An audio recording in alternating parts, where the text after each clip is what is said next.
Les vraies voix Sud Radio, 17h-19h, Judith Belair, Frédéric Brindel. Eh bien le bonsoir Frédéric Brindel. Bonsoir Judith Belair, bonsoir à tous. Bonsoir à tous, bonsoir à toutes. Bienvenue sur Sud Radio. Je vous rappelle que nous sommes ensemble jusqu'à 19h pour les vraies voix de l'été. Et puis c'est un véritable plaisir de vous retrouver, évidemment, comme toujours. Alors si vous avez envie d'être notre auditeur fil rouge et de partager vos avis avec nous pendant une bonne partie de l'émission, vous appelez Aude, elle vous attend au 0826 300 300, c'est le standard de Sud Radio. Et puis vous allez voter aussi sur notre compte X, évidemment. Oui, alors c'est comme une dernière ligne droite, on est bien d'accord, Ouais. Non, parce que j'entendais quelque chose, on entend bien quelque chose. Oui, on entend un truc en fond, mais c'est pas grave. On est professionnel ou pas? Oui, voilà. Alors, oui. notre débat de 17h30. Voilà, c'est comme une dernière ligne droite des preuves olympiques. Les prétendants se crispent, bousculent pour se frayer un passage et toisent leur entourage. 17h30, hashtag législative. La question, le nouveau Front populaire va-t-il survivre à la nomination du candidat du Premier ministre? Nous vous posons la question sur le compte X de Sud Radio. Et vous répondez que non, a priori à 95%. Oui, il va pas c'est tenir. Assez plutôt, tranché, quoi. Voilà, c'est assez tranché. La tentative d'assassinat contre Donald Trump survenue lors d'un meeting en Pennsylvanie où il a été blessé à l'oreille par un tir de fusil automatique a profondément secoué le climat politique américain. Cet événement pourrait renforcer le soutien des délégués républicains envers Trump, le présentant comme un leader capable de surmonter l'adversité symbolisée par la désormais fameuse photo de lui, le poing levé. Cet incident survient à un moment critique alors que des dizaines de milliers de partisans se réunissent pour la convention du Parti républicain lundi où Trump devrait être désigné candidat officiel à la présidentielle. Il évoque la main de Dieu qui l'aurait préservé comme Maradona, vainqueur de la Coupe du Monde de football avec l'Argentine. Trump s'est relevé le poing serré, combatif. À 18h50, le coup de projecteur sur lequel vous nous donnez votre avis, hashtag élection américaine. Trump va-t-il retourner cette tentative d'assassinat à son avantage? Vous votez sur X et vous dites non, oui plutôt à 92%. Vous nous appelez au 0826 300 300 pour réagir, participer au débat et puis nos 3 vraies voix du jour, Frédéric. Alors on ne craint rien parce qu'il y a Bruno Pomar, ancien instructeur du RAID, maire de Bellefou, président et fondateur de l'association RAID Aventure Organisation. Il va bien le monsieur Pomar? Oui, bien le bonsoir, cher ami. Oui, pour discuter, pour échanger. Avec vous, beaucoup de sujets aujourd'hui. Avec vous, Trump n'aurait pas eu de problème. Il n'y aurait pas eu de. Vous savez, la sécurité, c'est pas une science exacte. Donc c'est clair. Il faut être très prudent. Et puis Jean Dorido, si derrière on a besoin de se faire un peu soigner la tête, Jean Dorido, le docteur en psychologie, créateur de l'application Zenfi, je vais venir vous voir tout à l'heure. Oui, moi aussi j'ai besoin.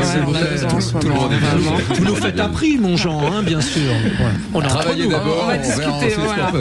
On va en discuter. Et puis vous avez vu, il s'est coupé les cheveux. Oui, il est allé chez le coiffeur coupe d'été. Je lui ai demandé de me laisser tranquille pour l'été. En fait, elle me l'a fait pour les 3 ans à venir. Donc, elle m'a pas raté en fait. C'est le nouveau style de Mickaël Sadoun. N'hésitez pas à regarder les vraies voix sur la chaîne YouTube. Vous verrez le très beau Mickaël Sadoun, donc chroniqueur et consultant. Voilà. Que de compliments. Refait pour l'émission. Allez, 0826 300 300, Aude vous attend. Et là, on file au répondeur.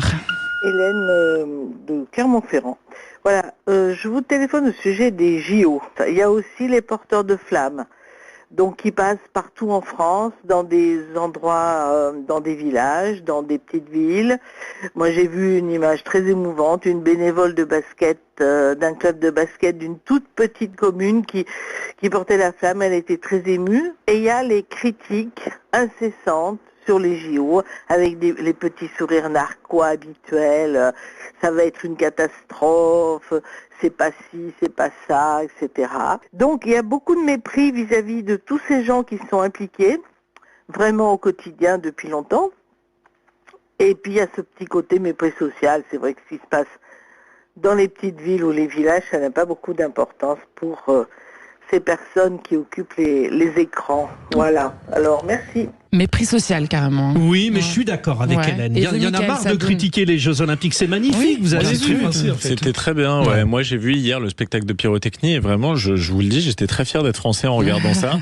Bon, après, ça ne nous empêche pas de critiquer l'organisation des JO. J'ai l'impression ça n'a pas commencé, Mickaël. On a le droit d'être content et de critiquer, c'est ça que vous dites. En tout cas, ce que disent les autres. Exactement. Voilà. Je suis content, mais je critique quand même. Très positif. Vous êtes content ou vous critiquez ou vous faites les deux, Jean Dorido? Non, vraiment, c'est vrai que je rejoins Frédéric Brindel. Je me fatigue de ce JO bashing. Il y en a marre. C'est quand même un événement planétaire. C'est sensationnel. C'est une fois tous les 100 ans que les Jeux Olympiques arrivent dans une ville. C'est formidable pour Paris, pour la France.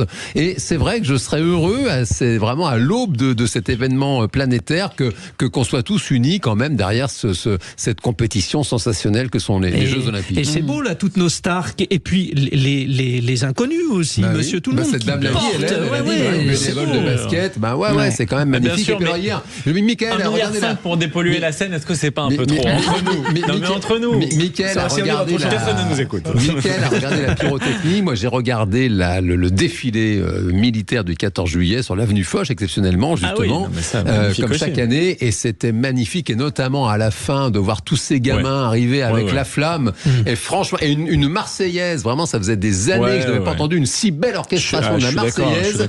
Ils m'ont retourné comme une crêpe. Et Bruno Pomar, fierté nationale quand même. Totalement, oui, effectivement. Et vous savez, il y a un bouquin qu'a écrit Nicolas Bouzou, l'économiste très sympa, qui parle de ce que du positif dont il faut parler. Effectivement, c'est très franchouillard. C'est le dernier, l'économie de la peur, c'est celui-là. Exactement. Et je trouve qu'il est très bien fait et très bien écrit, ce bouquin. Effectivement, en France, on est toujours à dire tout va mal se passer. On l'a vu dès le début de ces Jeux Olympiques. Et moi, j'ai eu la chance, en plus, d'animer un colloque avec Cécile de Ménibus à la préfecture de police, avec toutes les autorités sous le préfet de police, Laurent Nunez. Et j'ai vu qu'il y avait une organisation qu'on n'imagine même pas en termes techniques, ce qui est fait.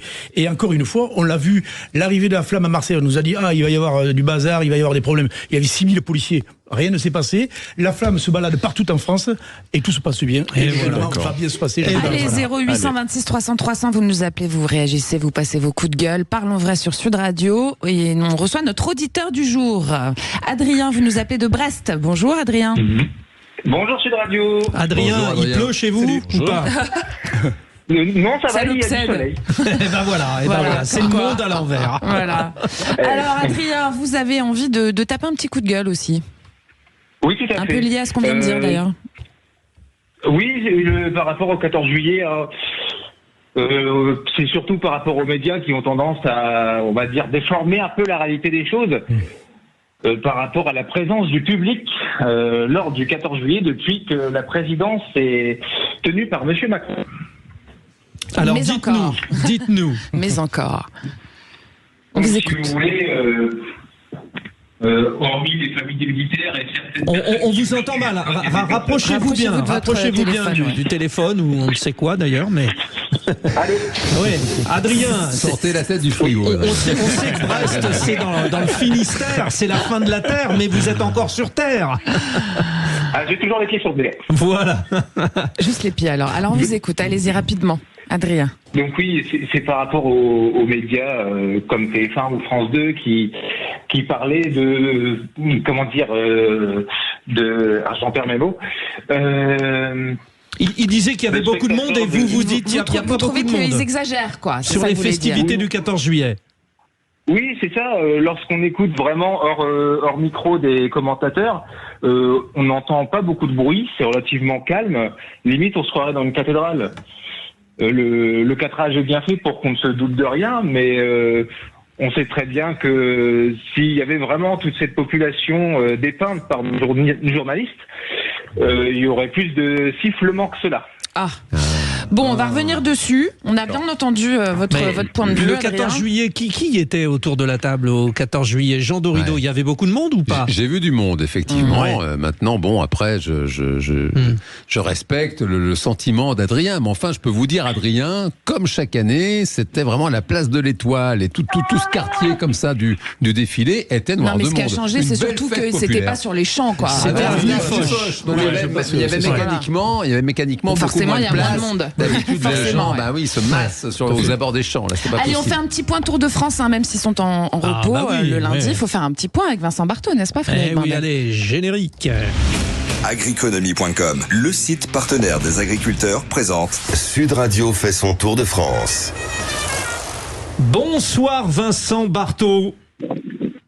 Bonsoir à tout le monde. Bonsoir Vincent. Bonsoir Vincent. C'est journée de repos, sauf pour Vincent, du coup, qui travaille, bien sûr. Vincent, à l'antenne, s'il vous plaît. Bon, qu'est-ce qu'on peut dire? Il est plié, le Tour de France, là, parce qu'on a eu un week-end fantastique dans les Pyrénées.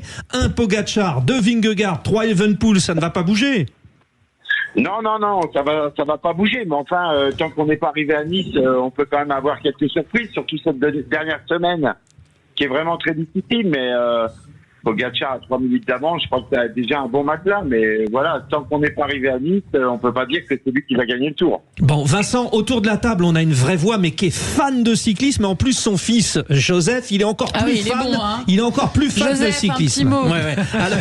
Alors, Jean Dorido, une question à Vincent Barthaud. Une question à Vincent, effectivement, c'est que là, j'ai eu déjà un début de réponse, si je comprends bien. Ça semble impossible aujourd'hui, si je comprends bien, pour Vingegaard de rattraper ces 3 minutes de retard. Pour autant, j'ai entendu des champions de vélo expliquer que vraiment Vingegaard se préparait, qu'il vraiment c'est un métronome et qu'il avait déjà prévu lors de la dernière semaine une attaque magistrale dans laquelle il pourrait refaire son retard. Est-ce qu'hier, il n'a pas un peu montré quand même sa limite? Est-ce qu'on n'a pas vu un Vingegaard qui n'avait vraiment plus de jus et qui a laissé Pogačar filer vers la victoire? Bah, écoutez, c'est sûr qu'il a montré quand même ses limites, mais il a quand même eu un gros accident sur une course à un moment ou un autre de la saison avec un pneumothorax, des côtes cassées. 85 jours sans course avant de reprendre le Tour, hein. Ça s'est jamais vu, Vincent. Hein. Exactement. Alors aujourd'hui, il a la journée effectivement pour bien pouvoir récupérer, pour essayer d'emporter, de faire une dernière semaine, mais il le sait, je pense lui-même qu'il va plutôt viser la deuxième place que la troisième. On l'a vu l'autre jour.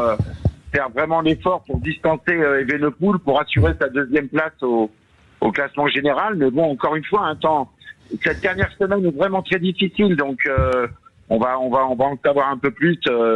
Pas forcément demain parce que c'est les sprinteurs demain. Ouais. Voilà, demain les sprinteurs à baroudeur, mais après demain, dès qu'on rentre dans le vif du sujet, on va voir tout de suite si c'est du grand Vingegaard qui peut encore faire mal à Pogačar ou pas, quoi. Allez, merci beaucoup Vincent Barthaud. Merci on se retrouve Vincent. demain. Merci à vous. Pour la prochaine étape. Et Judith, vous êtes en vert. Hein. Je suis en vert. Vous êtes la tout meilleure à fait. sprinteuse. Voilà. Et moi, je suis en blanc, le meilleur jeune.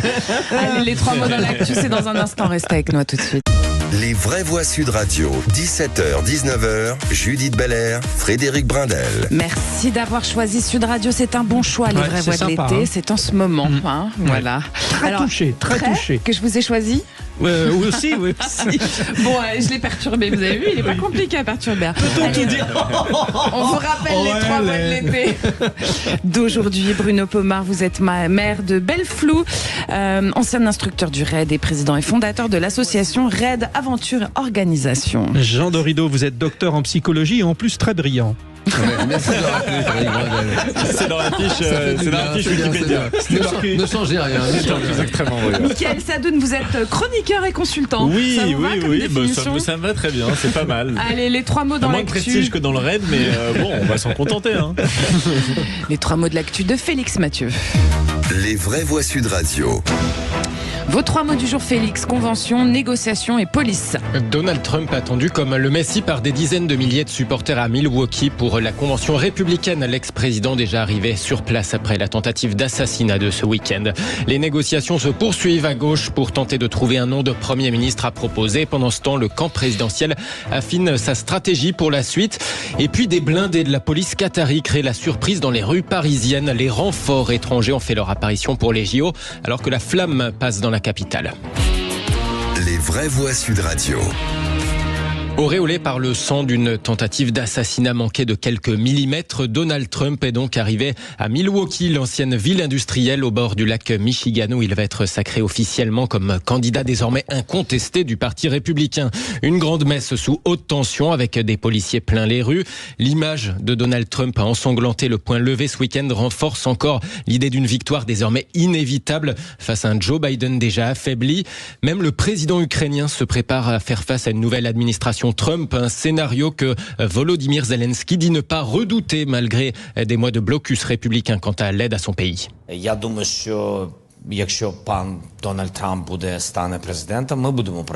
pense que si M. Donald Trump devient président, nous travaillerons ensemble. Je n'ai pas peur de cela.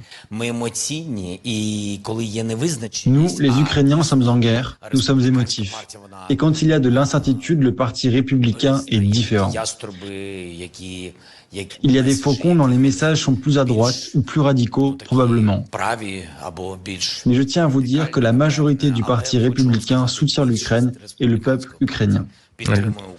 Le président ukrainien Volodymyr Zelensky. Alors, deuxième mot, négociation. La gauche tente toujours de s'entendre sur un nom de Premier ministre. La France insoumise fustige l'opposition systématique des socialistes. Le PS qui, de son côté, envisage désormais de se tourner vers la société civile. Ce week-end, la présidente de la région Réunion, Huguette Bello, a jeté l'éponge, prenant acte du refus de sa candidature par le PS. Et face aux critiques des insoumis, eh bien, la députée des Yvelines et porte-parole du PS, Diaïna Diop, justifie ce refus. Elle estime que la candidature proposée ne faisait pas assez consensus. Alors en fait, elle n'était pas validée par l'ensemble des partenaires. Elle a été proposée par le Parti communiste. Elle a été effectivement validée par les Insoumis. Il n'y a pas de surprise qu'elle était sur la liste de Manon Bré pour les européennes. Je vous rappelle que les écologistes ne l'ont pas validée. Ils ont juste dit que voilà, ils y pensaient. Et nous, notre exigence, c'est d'avoir justement un homme ou une femme qui sont en capacité de rassembler, de former un gouvernement qui ne sera pas censuré aussitôt et d'aller chercher une majorité. La députée des Yvelines et porte-parole du Parti socialiste Diaïna Diop au micro Sud Radio de Benjamin Glaise ce matin. En tout cas, pendant que la gauche a du mal à s'entendre, le président de la République a reçu tout à l'heure les chefs du parti du camp présidentiel, les chefs des différents partis du camp présidentiel à l'Élysée. Stéphane Sejourné pour Renaissance, mais aussi Marc Fesneau qui représentait le président du MoDem, François Bayrou, l'ancienne majorité présidentielle qui affine sa stratégie. Pourquoi pas pour la suite. Voilà, on va en parler évidemment. Ça fait partie aussi de nos sujets du jour. Troisième mot, police. Avec des renforts étrangers qui arrivent en France. Oui, 1750 policiers étrangers arrivés de plusieurs pays européens, mais pas seulement. Des blindés gris camouflage de la police du Qatar également aperçus dans les rues de la capitale. Alors forcément, ça a surpris quelques passants, mais c'est assez habituel en fait pour des grands événements internationaux comme ça, explique Reda Bellage, porte-parole du syndicat de police Unité. Il a déjà eu affaire à des collègues d'autres pays. Ils ont un rayon d'intervention plus dans l'assistance. Maintenant, la responsabilité de l'intervention sera française, sera policier français ou gendarme. Surtout, on va utiliser beaucoup ce qu'on appelle les chiens explos. Même pendant la Coupe du Monde au Qatar, des effectifs de police français avaient été sur place. Dans le cadre de la coopération internationale entre polices, quand il y a des événements planétaires, vous avez des policiers soit français, soit étrangers qui se déplacent sur place. Mais on a l'habitude de travailler avec eux. Moi, il y a une vingtaine d'années, quand j'étais affecté en bac local, très régulièrement, une fois tous les 2 ans, il y avait un policier allemand qui venait tourner avec nous ou un policier grec pour voir comment on fonctionnait. Reda Bellage du syndicat Unité avec Thierry Guerrier et Joseph Ruiz ce midi sur Sud Radio pour ce nouveau rendez-vous. Les JO dans tous leurs états sur Sud Radio à midi et puis la capitale évidemment où passait la flamme olympique aujourd'hui et hier. Nous serons avec l'un des relayeurs juste après le journal de 18h avec le relayeur qui a récupéré la torche après Jamel Debbouze lors du passage dans le 18e arrondissement, c'est-à-dire au nord de Paris. Alors pour en revenir justement sur ces renforts étrangers, Bruno Pomar, on se demande quand même, parce que là il nous parle de la police grecque, il a l'habitude avec la police grecque, etc., avec la police européenne en général. Là, c'est quand même les Qataris. C'est quand même pas du tout le même genre de gouvernement. On sait pas, Judith. Enfin, je pose une question. Oui, vous avez raison. C'est pas le même genre de gouvernement. Donc, on se demande ce que ça va donner et si justement ils vont réussir à se coordonner correctement, quoi. Il n'y a aucune raison. Le Qatar ne fait pas que financer le PSG. Donc, c'est de la collaboration internationale, comme l'a dit le représentant syndical tout à l'heure. Je crois que c'est important et ça se fait de tout temps. Moi, je me rappelle quand j'étais au RAID, avoir fait les Jeux Olympiques d'Albertville. Effectivement, il y avait des délégations étrangères qui sont venues nous renforcer. Les pays de l'Est, par exemple, amènent des équipes de dronistes. Vous voyez, les Italiens et les Espagnols, me semble-t-il, amènent des équipes de maîtres chiens. Bref, c'est une collaboration. Les Nord-Coréens, ils viennent avec des matraques ou pas? Non, est-ce que ça va changer? Non, je crois que ça renforce tout simplement. Il y a plus de 3000 personnes qui vont assister les services de police mobilisés, plus de 35 000 personnes. Mais ils les assistent comment?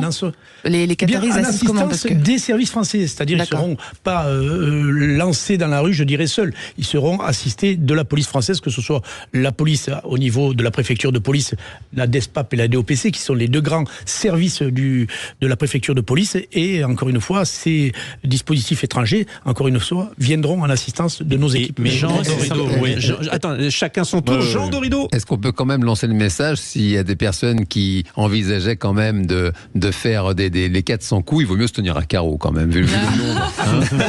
Il y a personne ose le dire. Les gars des Qataris, les policiers grecs. Tu as raison de le dire, Jean, mais il faut savoir que, et c'est exceptionnel, c'est une nouveauté, au-delà du dispositif impressionnant qui a été mis en place, il faut savoir que le RAID, le GIGN et la BRI vont travailler ensemble. C'est la première fois qu'on voit des groupes antiterroristes, et ils seront près de 650 à travailler sur les 3 niveaux, c'est-à-dire air, terre, mer, comme on dit, et ils seront capables d'intervenir sur une attaque terroriste. Personne n'ose le dire autour de la table, hein. On tâtonne, Judith un peu, moi aussi, tout ça, mais bon, ça risque de changer certaines réactions de ceux qui respectent pas toujours notre police française. Michael Sadoun, alors moi c'est pas sous cet angle que je voulais interroger M. Pomar, c'est simplement est-ce qu'il n'y a pas un risque pour le néophyte que je suis, on a l'impression qu'il y a un risque à ce que des services étrangers, notamment du Qatar, Judith Belair le disait, qui n'ont pas forcément les mêmes intérêts que nous, infiltre des moyens de communication, etc., et est accès à des informations éventuellement stratégiques.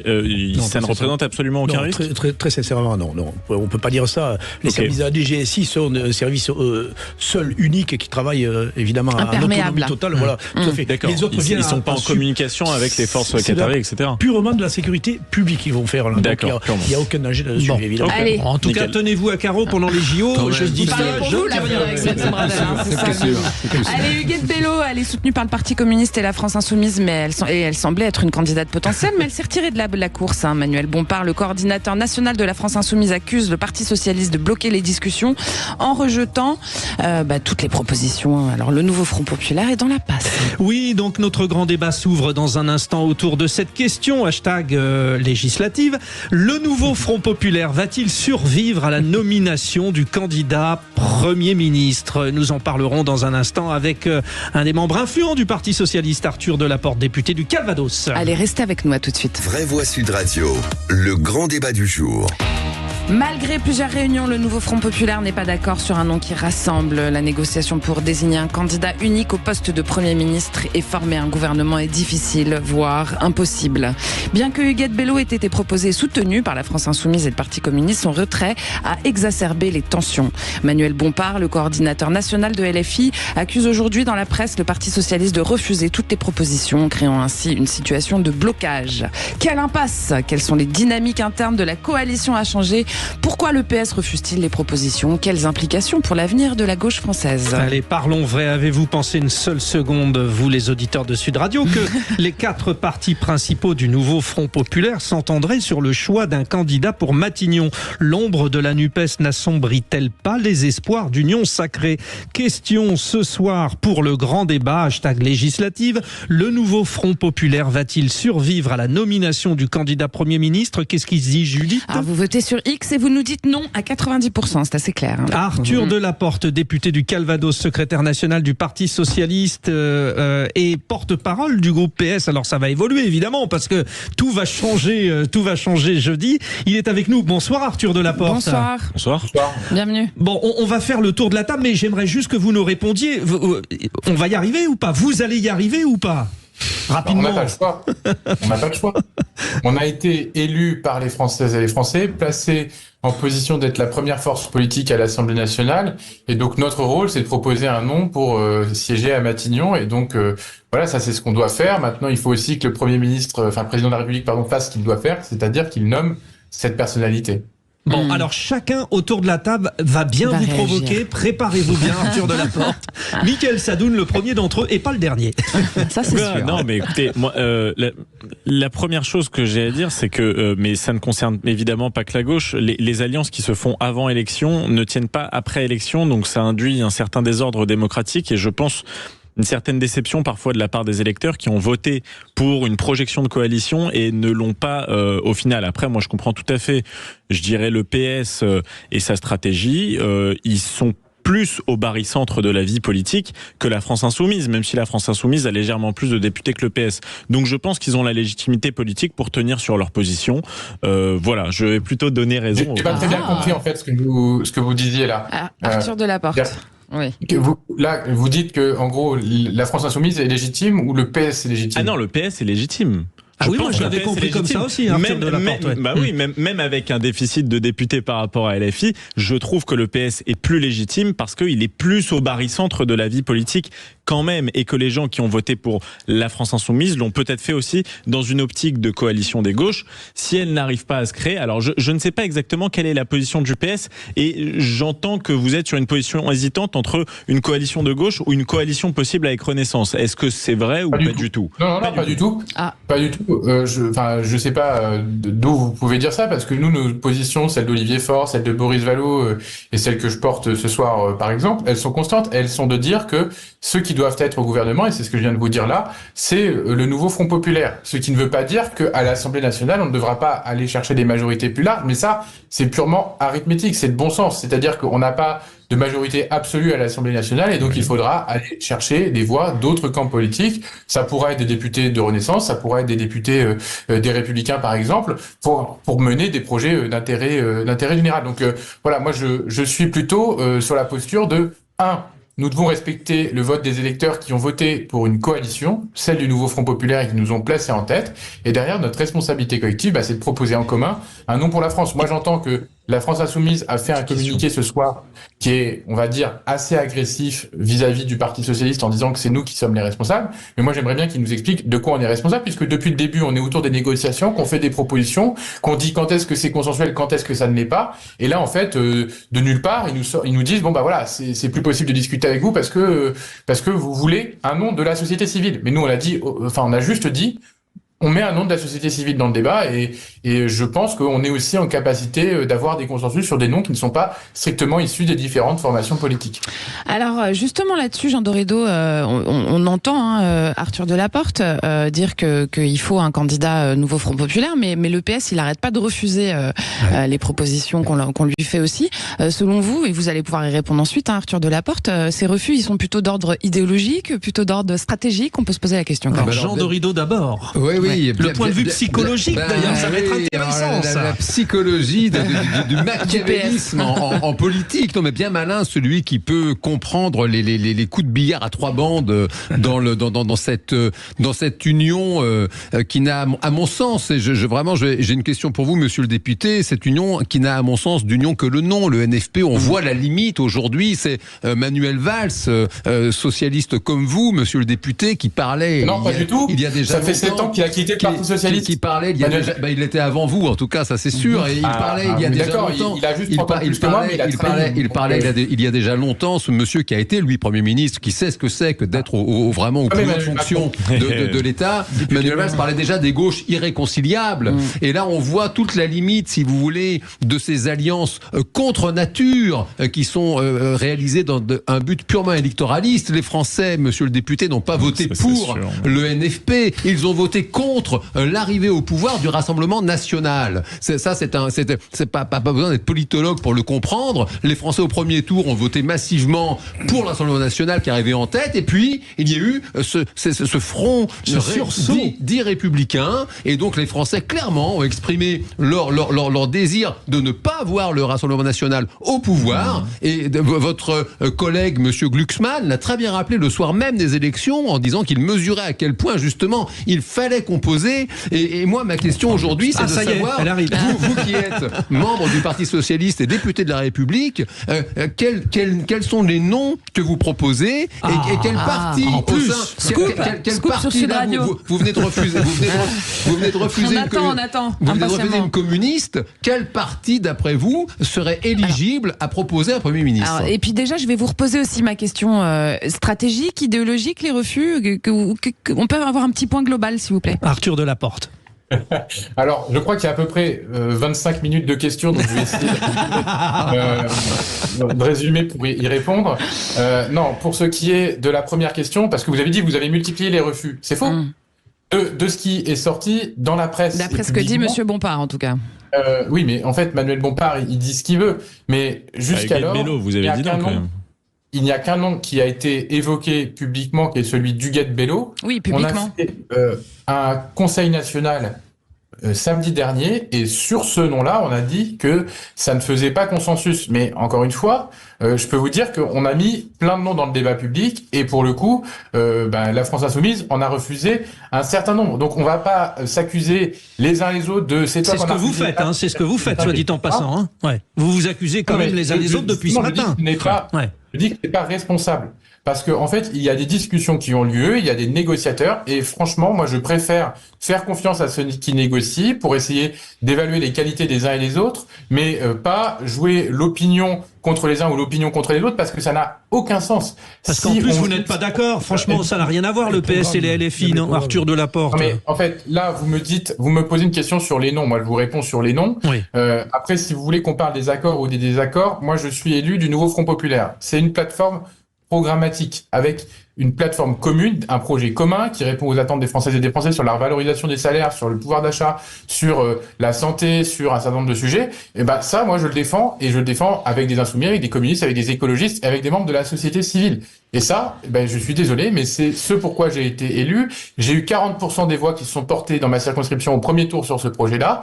J'ai été élu, enfin même un peu plus, j'ai été élu avec 68% dans le cadre d'un front républicain, c'est vrai. Et donc je suis à la fois le porteur de ce projet à l'Assemblée nationale, puisque j'ai été porté en tête là-dessus, et derrière je serai le garant du Front républicain. Donc moi, ce que je dis depuis le début, c'est le Front populaire au gouvernement et le Front républicain à l'Assemblée nationale. Et évidemment qu'il faudra à la fois porter ce projet, mais l'adapter dans le cadre du Front républicain. Bruno Pomar, je vais vous poser une question à laquelle Arthur Delaporte pourra répondre à nouveau à son tour. Il y a quand même un problème de cohésion, hein, évident, même quand on les entend parler, ils sont pas d'accord entre eux LFI, entre le PS, entre le PC, etc., etc.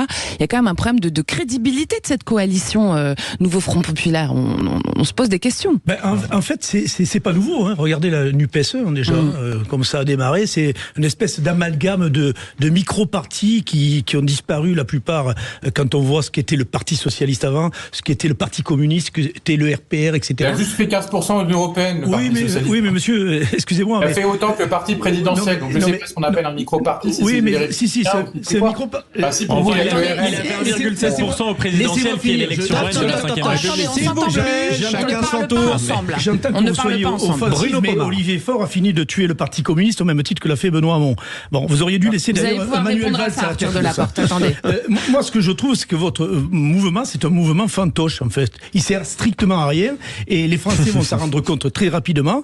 Le vrai parti qui existe, et Dieu sait, moi je suis élu du rural, hein, je suis pas député, je suis maire du rural sans étiquette. Quand je vois dans mon département, de ma région, qu'on a 6 députés RN sur 6, alors qu'avant c'était un fief socialo-communiste, ben je me dis que vous avez touché le fond, et très sincèrement, vous n'êtes pas à la hauteur. Le vrai parti qui existe actuellement, et moi je sais pas ma tâche de thé, c'est le Rassemblement National. C'est un vrai parti, avec de vrais élus qui sont Rassemblement National. Ce que vous avez monté avec votre mouvement, encore une fois fantoche, eh bien on prend un peu de ci, un peu de ça, etc. On essaie de nommer les uns et les autres. Enfin, vous faites rire la France, croyez-moi, monsieur. Bon. Et moi, je vous le dis en tant qu'élu du rural. Bon, Arthur Delaporte, allez-y. Excusez-moi, faites un peu plaisir. Ouais, écoutez, non, mais je sais pas que dire face à un tel lot à la fois d'agressivité et d'ineptie. Non, parce que non, je n'appelle pas monsieur. Non, mais ici, un vrai parti. Excusez-moi de vous le dire, mais on parle. Moi, je suis représentant du Parti socialiste. C'est un parti qui a plus de 100 ans, qui détient plus de 30 départements, qui détient la moitié des régions et la plupart des grandes villes de France, qui a fait élire près de 70 députés et qui a au total 115 parlementaires, qui a fait 15% des élections européennes, soit autant que le parti présidentiel. Donc moi, c'est ce que j'appelle un vrai parti. Voilà. Donc si vous considérez que le RN, qui avait des candidats fantômes et qui les a fait élire, comme dans ma circonscription, j'ai jamais vu sa tête, hein, la candidate RN, c'est un vrai parti. Ben non, moi je vous dis, c'est un parti caporalisé. On a Bardella, Le Pen, et au-delà de ces deux personnes-là, en fait, personne, Arthur Delaporte, personne ne remet en cause le fait que le PS soit un parti. C'est le nouveau Front populaire dont parle en fait Bruno Pomar. C'est cela. Vous existez, évidemment. Le nouveau Front populaire, c'est pas un parti politique, c'est pas un mouvement fantoche. C'est une coalition. C'est une coalition qui a été fondée dans un objectif premier, c'est de faire en sorte de qualifier le plus grand nombre de députés de gauche pour porter un programme commun. Ce programme, c'est celui que j'ai défendu et que j'ai exposé tout à l'heure. Si vous permettez, vous permettez, on va aller au 0826 300 300 parce qu'on aime faire réagir les auditeurs sur Sud Radio aussi. Adrien, vous êtes toujours avec nous ? Oui, vous m'entendez bien ? Oui, on vous entend bien. Alors Adrien, allez-y, posez la question que vous voulez à Arthur Delaporte. Est-ce que vous pensez vraiment à la crédibilité d'un NFP solide ? Est-ce que vous pensez que vos partis sont véritablement unis ? Bah écoutez, moi mon parti, le Parti Socialiste, il est uni dans cet objectif-là. On l'a redit samedi dans notre Conseil national. On a un objectif, c'est d'une part avoir un gouvernement avec un Premier ministre issu du Nouveau Front Populaire, et d'autre part d'avoir une Assemblée qui porte le plus grand nombre des mesures que nous avons évoquées. Au-delà de ça, le Nouveau Front Populaire, c'est des partis qui sont responsables. moi j'espère que tout le monde va avoir le même sens des responsabilités et qu'on va réussir en commun à se mettre d'accord et qu'on va dépasser ce que j'appelle le patriotisme de parti, où chacun se recroqueville sur les uns et sur les autres, et parce que ce qu'on voit aujourd'hui, ressurgissent des formes de brutalisation du débat public. Moi, je n'insulterai jamais mes camarades, je ne dirai jamais que ce que font mes collègues c'est inacceptable, je ne dirai jamais qu'ils trahissent quoi que ce soit. Je sais que chacun défend le mieux ses positions, mais moi, j'appelle juste mes collègues du Nouveau Front Populaire à être raisonnables. Aujourd'hui, on est dans une situation qui est pas simple parce que les macronistes refusent de reconnaître leur défaite politique dans les urnes, qu'ils refusent de reconnaître que nous avons gagné, et donc notre responsabilité, c'est à la fois d'être unis et de ne pas jouer la division interne ou qui est responsable d'une éventuelle explosion qui n'a, je le dis, pas eu lieu. Aujourd'hui, on est concentré pour trouver un nouveau Arthur Delaporte, il y a plein de questions pour vous autour de la table. Mickaël Sadoun.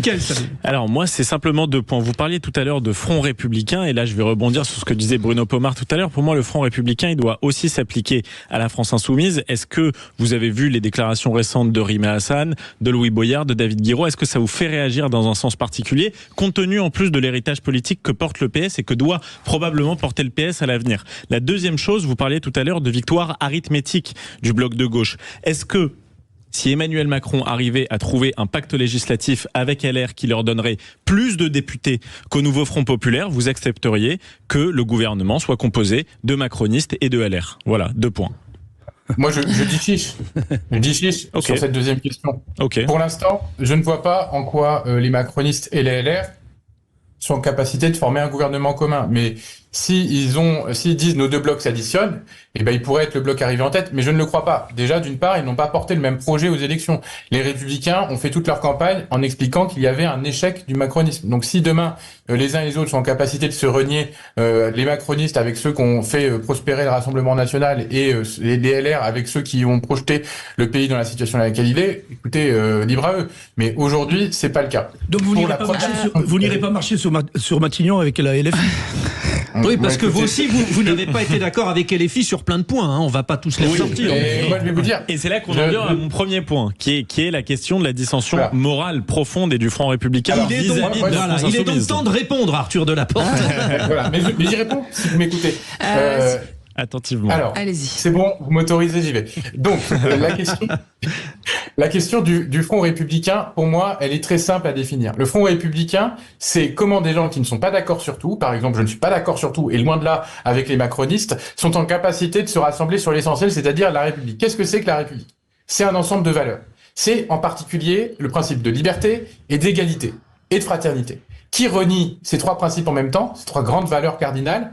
Ben, c'est le Rassemblement national. Quand il promet la déchéance de nationalité pour certaines personnes, quand il veut différencier les droits en fonction de vous ayez 1 ou 2 nationalités, quand il veut promettre le droit du sol, alors que notre culture constante depuis la Révolution française, c'est le droit du sol, quand il veut lutter contre l'accès à des emplois des étrangers, bon ben ça, pour moi, ça remet en cause les principes de la République. Mais quand la France insoumise parle de racisés et de non-racisés, quand Rima Hassan parle de corps en putréfaction qui servirait la liberté des Palestiniens, vous considérez que c'est conforme aux valeurs de la République, ça? Alors, déjà, d'une part, là, vous êtes en train de me parler des déclarations de Rima Hassan, j'en sais quoi, j'ai pas entendu. Non, mais je vous parle des nouvelles valeurs de la France insoumise qui sont clairement drivées. Si vous voulez juste que je réponde sur ce point, racisé ou non racisé, ça veut dire quoi? Ça veut dire qu'il y a des personnes qui sont identifiées comme ça veut dire qu'on différencie les blancs et les noirs, ce qui n'est pas Attendez, excusez-moi. Moi, ça me choque pas de dire ça. Par contre, ce qui me choque, c'est les programmes qui sont portés. Les programmes politiques qui sont portés. Et là, excusez-moi, mais le programme politique que porte le Nouveau Front Populaire, c'est le mien. C'est un programme qui dit nous sommes pour la reconnaissance de la solution de l'État, nous luttons contre l'antisémitisme, nous sommes pour la libération des otages et la reconnaissance des crimes terroristes du Hamas. Donc ils ont beaucoup de mal à les reconnaître, les crimes terroristes du Hamas. Pour conclure, Jean, une conclusion pour embrayer sur ce qu'a dit Mickaël Sadoun, c'est un fait que j'ai le sentiment qu'il y a aujourd'hui une nouvelle force politique qui n'existait pas jadis, à gauche, c'est LFI, qui s'apparente à une espèce d'extrême gauche qui est vraiment à la limite de la République, voire anti-républicaine. Et c'est aujourd'hui, à mon sens, le caillou dans la chaussure, de la même façon que le RN pose un vrai problème à la droite dite républicaine. Et aujourd'hui, on voit bien la limite de cette gauche de gouvernement. Le PS, historiquement, même le PC, même les écolos s'associent avec eux. Et là, LFI, c'est un énorme caillou dans la chaussure de cette coalition. Merci, c'était passionnant. Merci Arthur Delaporte. Vous voyez bien Premier ministre, hein, vous, Arthur Delaporte. Évidemment. Non, mais ce que je peux vous dire, c'est qu'on disait la même chose des communistes au moment du Front Populaire, on disait la même chose des communistes en 1981, et à la fin, on a gouverné, les communistes ont montré qu'ils étaient de valeureux républicains. Donc, allez, merci messieurs. Je vous rappelle, on se retrouve le 18. Je rappelle que vous êtes député du Calvados, secrétaire national du Parti socialiste du travail et à l'emploi, et porte-parole du groupe PS à l'Assemblée nationale pour encore quelques temps. Va-t-on savoir combien? Merci beaucoup. Chers auditeurs, vous restez avec nous dans un instant. On va jouer musicalement. C'est le quiz de l'été. C'était bien ce débat. J'espère que ça vous a plu, les auditeurs de Sud Radio. C'était très intéressant, effectivement. Allez, on va jouer et on va jouer en musique. C'est le quiz de l'été. Les vraies voix Sud Radio, le quiz de l'actu. De l'actu. C'est Adrien. De l'été, de l'actu. Oui. C'est Adrien qui est avec nous. C'est Adrien qui est avec nous. Adrien, vous chantez habituellement ou pas? Ça va plaire à Frédéric si vous chantez. Ah, zut. Bon, alors, vous connaissez le principe donc de ce quiz de l'été. Enfin, je dis vous connaissez, on l'a fait depuis déjà la semaine dernière. Mais donc, vous choisissez une des trois vraies voix. Soit Jean Dorido, soit Bruno Pomar, soit Mickaël Sadoun. Ensemble, vous formez un duo face aux deux autres. Et il faudra répondre le plus rapidement possible. Marquer 4 points aux écoutes, aux extraits de chansons que nous vous proposerons. Il ne faut pas brouiller l'écoute, attention. Hein. Oui, ça s'appelle une contrepétrie. Oui. Il faut que vous choisissiez une vraie voix déjà. Je vais prendre un ancien du Raid. Je suis sûr. C'est fou comme cet homme rassure, hein, d'ailleurs. Je fais peur. Adrien et Bruno ensemble contre Mickaël et Jean. En même temps, c'est ça la question. Oui, c'est ça le truc. Toute la technique. Bon, allez, on est parti. Et je compte les points. Attention. Il faut donner l'interprète. L'interprète. Alors, s'il vous plaît, je donne quand même le thème du quiz. Vous avez vu aujourd'hui la flamme olympique est à Paris pour la deuxième journée. Le thème, la flamme olympique. Il dit ça avec une telle passion. Ah oui, Adrien, extrait numéro 1. Juliette Armanet. Non, bravo. Qui a dit Mickaël Sadoun. Un vrai champion. Vous avez fait un très mauvais choix, cher auditeur. Mickaël Sadoun, vous ne savez pas sur qui vous êtes tombé ce soir. Mickaël Sadoun est aussi musicien, il faut le préciser. On n'a pas révélé, mais... Il a un beau piano, Mickaël. C'est pas juste. Bon. C'est pas juste, mais c'est la victoire, Bruno. C'est comme ça. Alors ça fait 1. Le premier arrive à 4, hein, rien n'est joué. Alors, extrait numéro 2. Bruno Pomar. L'interprète, c'est mon cher. Pardon, j'ai tout donné. Pardon, j'ai donné l'année. Oui. Écoutez, Johnny. Ouais, c'est terrible. Ça fait donc 1 partout. Extrait numéro 3. Joséphine Maker. Bravo, Bruno Pomar. Bravo. Non, de toute façon, on est de la même équipe. Pardon, j'étais sûr que ça venait de là, mais non. J'aurais dû dire oui. Jean Dorido associé à Mickaël Sadoun. Les deux d'ailleurs ont dégainé pratiquement en même temps. En même temps. Mais détendez-vous, hein, vous êtes dans la même équipe, messieurs. Il y a pas cette belle chanson a été utilisée hein, d'ailleurs dans la communication des Jeux Olympiques. Pomar, je sens qu'il était parti sur Edith Piaf. Oui, c'est ça. C'est ça, il a entendu une vieille voix. Et Adrien, n'hésitez pas à porter la voix. Hein. Je vous ai entendu 2-3 fois, pas le plus rapide, mais n'hésitez pas à bien porter la voix. Hein. Allez, on est parti. Très bien. Extrait numéro 4. Et je regarde ceux qui se penchent aux fenêtres. Je me dis qu'il y a. William Scheller. Oh, bravo. Oh, dis donc, Jean Dorido. Tu as dit la place. Attention, on dirait Maxime. Ne faites jamais un blind test avec Maxime, je vous le dis quand même. Je le dénonce à l'antenne. Écoutez bien, Adrien, vous l'aviez ou pas? Pas du tout. Après, c'est pas pour me défendre, mais le téléphone, c'est pas terrible, la qualité du son. Oui, d'accord. Parce que c'est la qualité du son maintenant. Écoutez, parce que j'ai entendu Adrien. Alors, ce n'était pas Scheller que vous avez dit, mais vous avez dit quelque chose. Hein, on est d'accord. Mais ce n'était pas Scheller, vous nous le confirmez. Voilà, donc ça fait 3-1 pour le duo Mickaël Sadoun et Jean Dorido, c'est-à-dire que c'est une balle de match. Attention, balle de match numéro 5.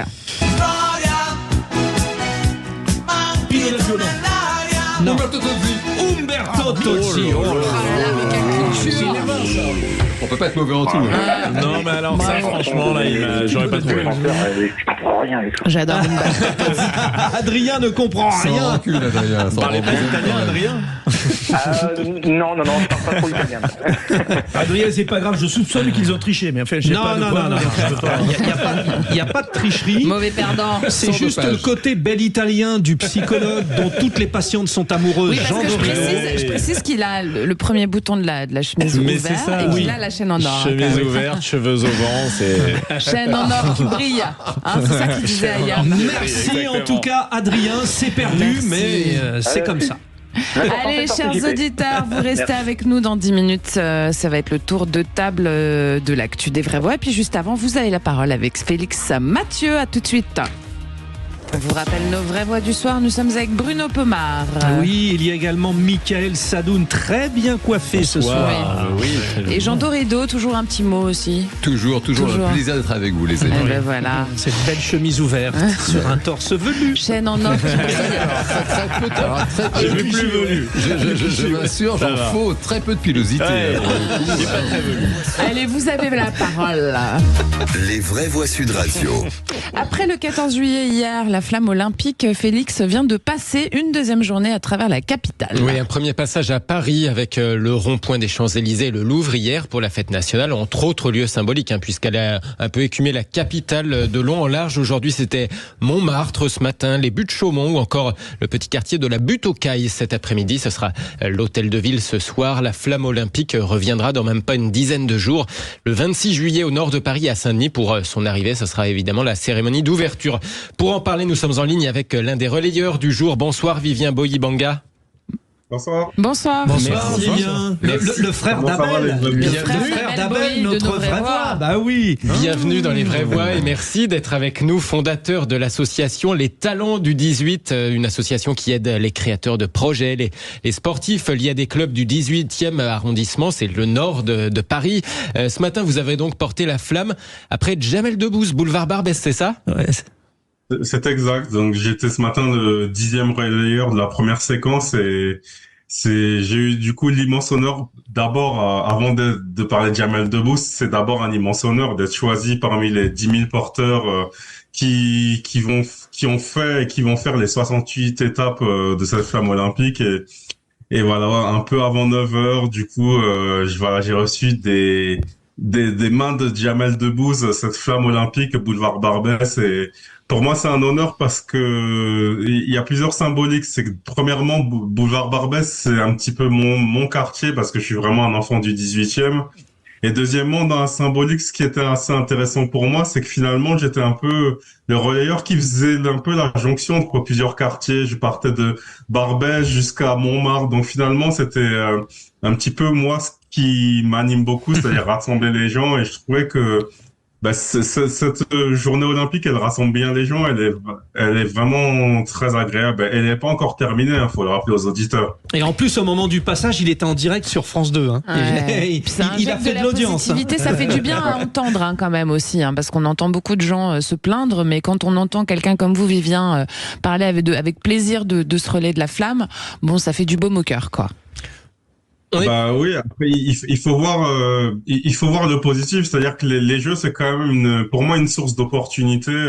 Alors pas seulement pour mon association et les actions que nous on essaie de mener au quotidien dans le 18e pour valoriser les réussites et vraiment aider les porteurs de projets, les sportifs et d'autres créateurs dans la culture. C'est les jeux, je pense que pour tout le monde, ça peut être aussi une façon finalement de voir quelles sont les réussites locales, à qui on peut s'accrocher, comment est-ce qu'on peut tout simplement se connecter, que ce soit en province, au département d'outre-mer, territoire d'outre-mer.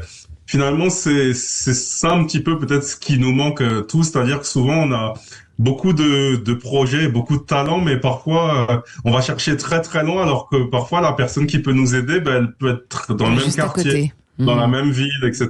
Exactement. Jean Dorido. Oui, j'aurais une question pour Vivien. Deux questions même. Est-ce qu'il y avait une folle ambiance à Barbès ce matin pour la flamme? Est-ce que la foule était en liesse? Et puis une autre question, vous qui êtes sportif, quelle est votre prédiction en termes de médailles pour la France lors de ces JO? Alors, sur le populaire, déjà.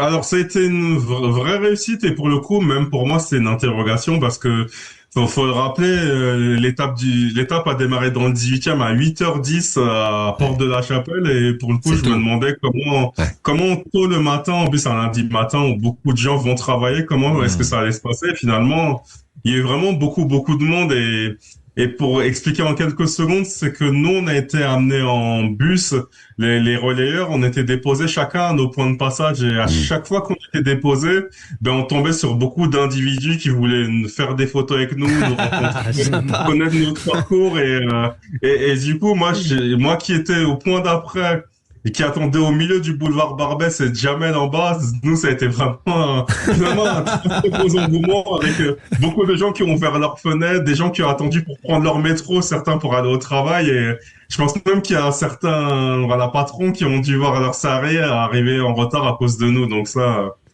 Et vous avez, on le voit si vous avez la chaîne YouTube pour Sud Radio, c'est-à-dire vous avez le numéro E010, vous avez gardé le numéro. Bon. Et Jean vous a posé la question, combien de médailles pour les Français? Allez. Alors, dans la question, est-ce que c'est important le nombre de médailles ou le classement? Parce que c'est bien. Alors dans le top 5 ou pas dans le top 5? Les termes. Qui seront les premiers? Voilà. Les premiers, malheureusement, Team USA, ils ont une très grosse densité d'athlètes, et je pense que je m'attends pas à ce qu'on puisse les battre, surtout dans les sports individuels où vraiment ils savent récolter beaucoup de médailles. Moi, je pense qu'à domicile, déjà, je vais miser sur un record français. Alors, quand je parle de record, c'est un petit peu dans l'ère moderne. Alors, Rio, de mémoire, c'était 41. Et Tokyo, c'était autour de 40. J'ai plus le chiffre exact. Donc, allez, on va dire... Je vais dire plus de 50, mais bien sûr, je suis très optimiste. Une petite troisième place derrière les Américains et les Chinois. Bruno Pomar. Moi, je suis très content d'entendre ce jeune homme parler de façon positive. Encore une fois, on a un superbe événement. Ce garçon a porté la flamme comme d'autres, et de parler de choses positives, encore une fois. Et c'est important. On a besoin de vivre ensemble, de ce vivre ensemble qui est important pour notre société, surtout dans la période que l'on vit. Et bravo encore une fois. Merci beaucoup. Merci Félix. Merci à vous, merci Vivien Boyi-Banga. On rappelle peut-être le nom de l'association. Je l'ai vu ce matin avec Jamel Debbouze. Le nom de l'association, les talents du 18. Merci beaucoup. Merci Vivien. Merci à vous. Vous restez avec nous dans un instant, c'est le tour de table de l'actu des vraies voix. Mais que vont-ils nous dire? Pour le savoir, vous restez là. Sud Radio. Sud Radio, parlons vrai. Parlons vrai. Sud Radio. Parlons vrai. Les vraies voix Sud Radio, 17h, 19h, Judith Belair, Frédéric Brindel. Il est 18h16 sur Sud Radio, vous êtes bien avec les vraies voix de l'été. Et c'est une belle émission, Judith. Moi, je suis très content. Moi aussi, je suis contente si vous êtes content. Allez, le tour de table de l'actu des vraies voix. Pas de panique, nous sommes des professionnels. C'est tout à fait vrai. Ah bon? Vous causez de quoi? De tout. Politique, spectacle, sport. Il me demande mon avis sur l'actualité et je lui donne. Le tour de table de l'actualité. Allez, un petit Jean Dorido, n'est-ce pas Frédéric? Oui, alors Jean qui souhaitait revenir sur la difficulté du middle management à se retrouver pris entre le marteau et l'enclume du couteau, monsieur le psychologue. Oui, c'est très très précis. Écoutez, c'est un papier dans le Figaro aujourd'hui qui donne la parole à des cadres, vous savez, ces fameux cadres intermédiaires, ces personnes qui assurent l'encadrement dans les entreprises et qui disent que c'est de plus en plus difficile leur travail parce que ils ont l'impression, je cite, de travailler avec des enfants. Ces personnes expliquent que les collaborateurs sont de moins en moins autonomes et ces cadres se retrouvent sollicités en permanence, parfois pour des questions complètement futiles.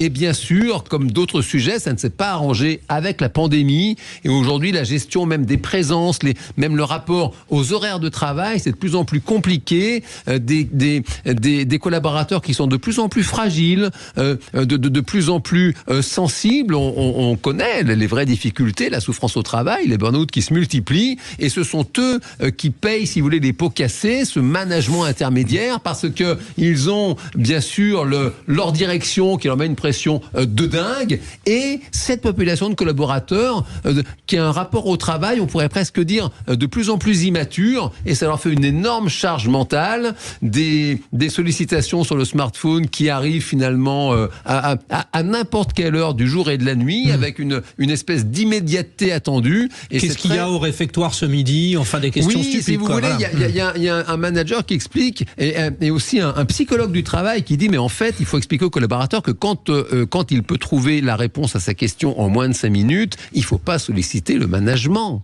On a l'impression qu'on parle des enfants qui vous posent des questions sur le problème à résoudre sans avoir lu l'énoncé. Exactement. On dit, quand même, prends ton temps, lis. Ah oui, t'as raison. C'est exactement ça. Et c'est tout un papier dont je conseille la lecture dans le Figaro, parce que ça éclaire une difficulté réelle de ces personnes qui travaillent. On serait dans une société d'assistés, en quelque sorte, ou pas?